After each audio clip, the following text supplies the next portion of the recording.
Have you been living with shoulder pain, maybe from an old injury that's limiting movement in your life?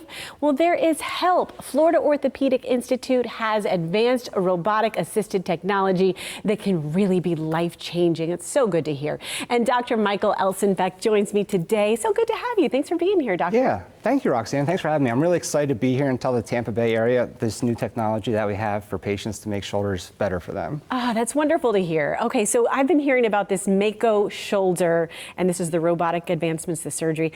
Doesn't involve sharks, right? No, that's what I think of. No, you know, we are right next to the Gulf Coast, but it's not involving any sharks. So what Mako is a robot-assisted procedure that allows surgeons to perform a shoulder replacement with better accuracy.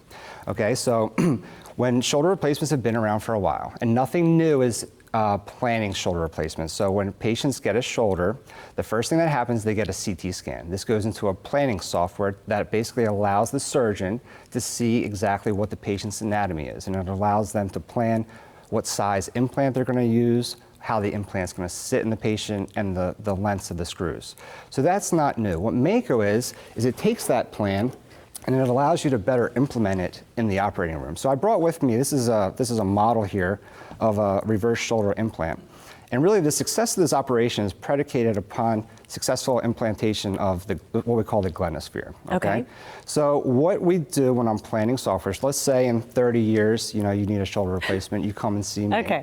The first thing I'm coming to you, doctor. I'm coming to you, doctor. I'm going to get a CT scan, okay? And then what that does is it allows me to see your anatomy. I can plan what size sphere we're going to use. I can also use the instrumentation to see the length screws. And it allows me to see where that's going to go.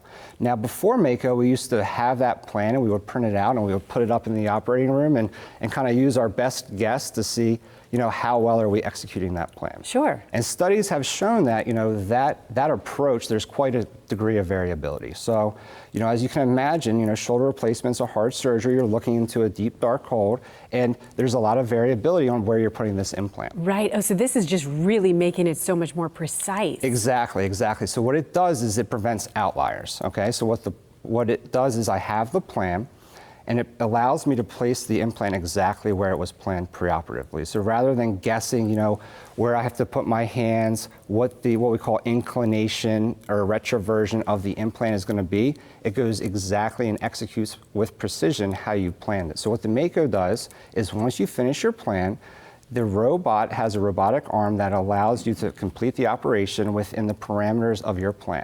And what that does is it decreases the outliers. So we know studies have demonstrated there could be 10 to 15 degree variability in the implant placement without a robot, okay?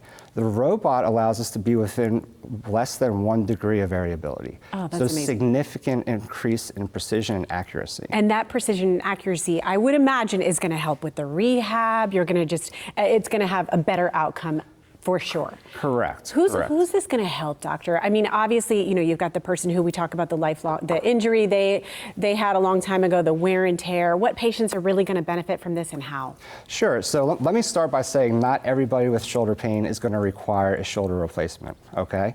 So when patients come to me for an assessment of their shoulder, you know, we meet the patient, we get imaging, and we start with a conservative approach, okay? So I like to have like a stepwise function. The first step is the safe conservative thing. So we talk about activity modifications, anti-inflammatory medications, maybe some physical therapy, and maybe some injections, okay? And for the majority of patients, that works well, but not for everybody.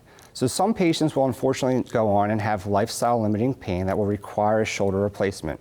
Anybody that is eligible for a shoulder replacement that's after failure of conservative measures is eligible for a Mako, okay? And the Mako provides increased accuracy and precision intraoperatively. Fantastic. Well, I learned so much. This is fascinating stuff. I have more off-air questions for you, but we have to share all the information with you. If you're dealing with that pain, someone you love is dealing with that pain, do something about it. You can call today or go online to schedule at floridaortho.com. Doctor, thank you so much for spending time with us. Yeah, thank you for having me.